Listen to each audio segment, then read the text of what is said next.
Now, what is your take, obviously, if you're a constitutional sheriff, and I think I know what you're going to say, but on the gun issue going on right now? There's obviously a lot of challenges. Where do you fall on universal background checks? Well, universal background checks might be a good idea, but is it constitutional? And that's a resounding no. Where in the Constitution does it say that's the case? Well, it expressly forbids gun control of any kind. And so for a president like the dictator we have right now to come out and say you cannot exercise the guarantees afforded you in the Second Amendment until you submit and subject yourself to a criminal history background check. That's illegal, it's unlawful, it's unconstitutional. He doesn't have that authority. And for us, you and me, anybody to go along with that, saying, oh yeah, well that's a good idea, so just go ahead and take the authority. Steal the power to do that. He doesn't have it.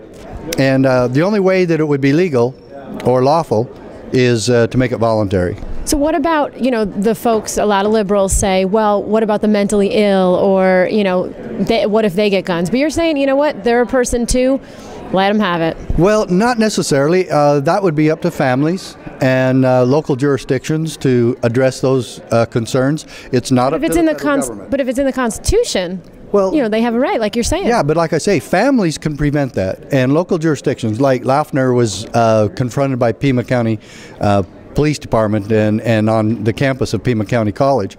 If they would have taken action and made sure that he was watched, or made sure the family said, hey, you need to get this guy help, and you need to make sure he doesn't have guns, whatever, that's all fine.